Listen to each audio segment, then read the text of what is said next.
Christian dating is not charity work. And I think this is where a lot of us are actually getting things wrong, including myself, in our dating life. Because somewhere along the way, we've blurred the lines between gospel love, the fact that we should love every single person because they were made in the image and likeness of God, with romantic love. And then we think that we're being very holy and we're being very godly because we're trying to see the best in every single person, but actually it might be costing us our own discernment and our own boundaries. So I keep hearing Christian influencers asking questions like, worldly love asks, do they excite me? Are we compatible? But gospel love asks, can I love this person sacrificially? And can I see them how God sees them? So that sounds holy, right? But it confuses the love and dignity that we should give everyone with the inherent attraction that marriage to one person actually requires. And the Bible and the church is actually very clear that not all love is the same. There's agape, which is unconditional, sacrificial love that we extend to everyone. There's philia, which is that friendship kind of love. And then there's eros, which is romantic, exclusive, covenant-oriented love. And that is meant for the person that you marry, for your spouse. After all, if eros love wasn't different, why wouldn't I just kiss my neighbor? Or why wouldn't I emotionally bond with every man that I meet? Or why wouldn't I be able to build a life with every single God-fearing man that I came across? And that is because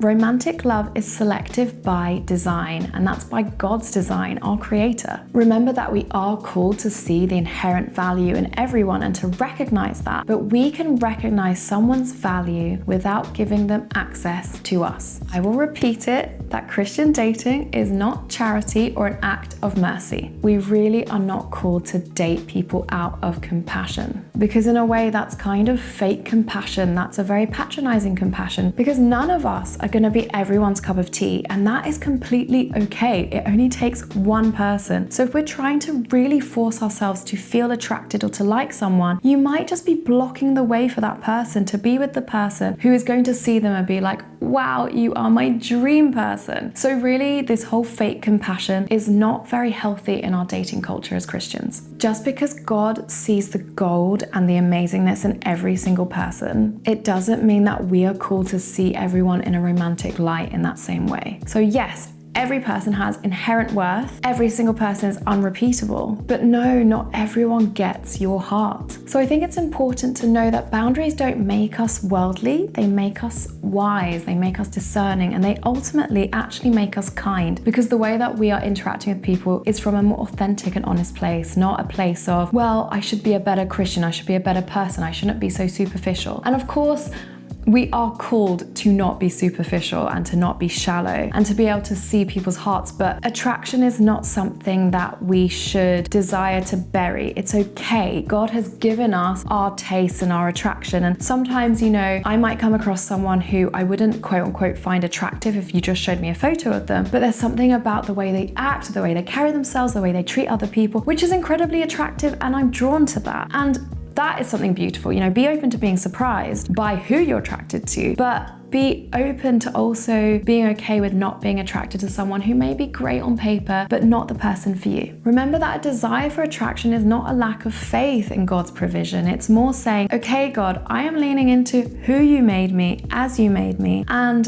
the desires that you've put on my heart. So if you are the kind of person who either clicks with someone or you don't, that is completely okay. God wired us that way, and it's not a moral failure to want to click with the person that you're going to be with. It isn't unspiritual, and it's not something that we're meant to override with willpower alone. Although I know that love is a choice, and it will be a daily choice when you're married, and it very much is a decision of the will. There's a book called 3 to Get Married, which is so lovely because it talks about the mystery that comes before that choice. And that mystery for me is like this spark. It's this something that has drawn you to this person. And obviously we believe that God is behind everything. So God is the one who is orchestrating this attraction, especially if you can discern it in line with someone's values, someone's worldview and their faith, and it's a sensible decision to be attracted to them. Because I also know we can be attracted to people who aren't very good for us, and that's a whole other story to discuss because that's some sort of biological chemistry thing. But you know, if you can have that hand in hand, the attraction and the values alignment, I think that's really healthy. And I'm saying this because I have tried, I have bargained with God, I have asked him, begged him to make me attracted to, you know, a really good man, a good man of God. And I remember being so frustrated and and trying and trying and trying because they had good values, they had a good heart, and I was like, this person would make an amazing spouse. And you know, I gave it time. I did everything right, but God didn't manufacture that attraction for me. And that taught me something really important. So while men tend to know quite quickly if they're attracted to a woman, it can take women longer. It can take us around 3 dates. And that's according to psychologists and relationship experts. And that's because I think evolutionarily, you know, women, we are wired to seek safety, to seek security. So it might take a little bit more time for us to allow ourselves to feel attracted to a man. So for us women, I get it that attraction sometimes follows trust, but sometimes it never arrives, and that's not disobedience, that's discernment. And I think a better prayer than, you know, God, please make me attracted to this man is, God, let me be obedient to your will, and God, give me the eyes to recognize the right person for me. And I will actually challenge the